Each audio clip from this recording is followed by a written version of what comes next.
है कि कैंडिडेट्स इस भर्ती के माध्यम से जिन पदों के लिए अप्लाई करेंगे उनकी सैलरी लाखों में है। जी हाँ, आवेदन से जुड़ी कुछ महत्वपूर्ण जानकारियाँ। साथ पहले इस पद के लिए योग्य कैंडिडेट्स को बता दें कि इसके लिए अभी आवेदन चल रहे हैं। Human resource development, company secretariat, law, IT, CSR आदि विभागों के लिए है, नहीं तो आपके हाथों से भी ये मौका छूट जाएगा। आइए अब डिटेल में जानते हैं वैकेंसी के बारे में। हेलो दोस्तों, स्वागत है आपका हमारे YouTube चैनल जनलोक टाइम्स में।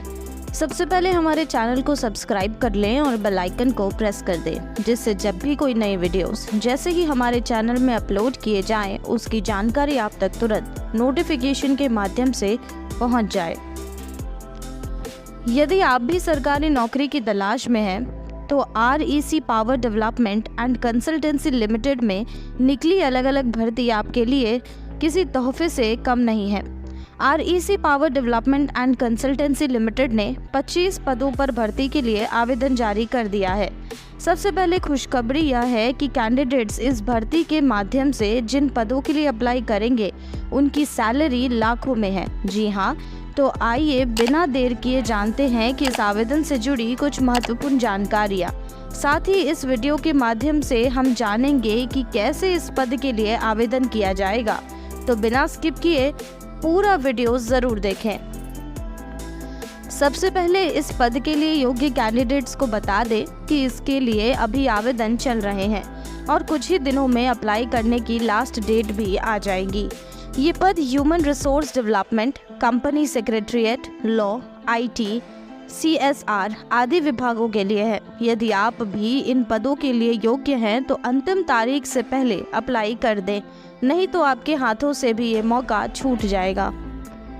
आइए अब डिटेल में जानते हैं वैकेंसी के बारे में। इस रिक्रूटमेंट ड्राइव के माध्यम से कुल 25 पदों पर भर्ती किया जाएगा, जिसमें डिप्टी मैनेजर इंजीनियरिंग के 4 पद हैं, ऑफिसर इंजीनियरिंग के 10 पद हैं, डिप्टी मैनेजर F&A का 1 पद है, ऑफिसर F&A का 1 पद है, डिप्टी मैनेजर HR का 1 पद है, ऑफिस HR का 1 पद है। इसके अलावा deputy manager IT officer, IT deputy manager, officer IT, deputy manager CS, deputy manager law officer और ऑफिसर CSRR, इन सभी का 1-1 पद है। आइए अब जानते हैं कौन इन पद के लिए कर सकता है अप्लाई। ऑफिसर इंजीनियरिंग के पद के लिए यदि आपने इंजीनियरिंग में इलेक्ट्रॉनिक्स, मैकेनिकल, सिविल, BTech या फिर इनके समान डिग्री हासिल प्राप्त की है, तो आप इस पद के लिए आवेदन भर सकते हैं।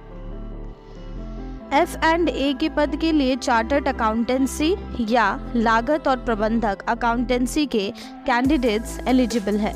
वही मानव संसाधन के पद के लिए मानव संसाधन या कार्मिक प्रबंधन और औद्योगिक संबंध में विशेषज्ञता के साथ साथ रेगुलर कॉलेज द्वारा 2 वर्षीय MBA या पोस्ट ग्रेजुएट डिग्री वाले कैंडिडेट्स भी अप्लाई कर सकते हैं।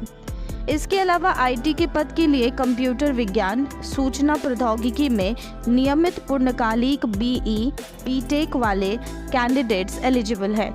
वहीं CS के पद के लिए भारतीय कंपनी सचिव संस्थान की एसोसिएट या फेलो सदस्यता के साथ स्नातक जरूरी है।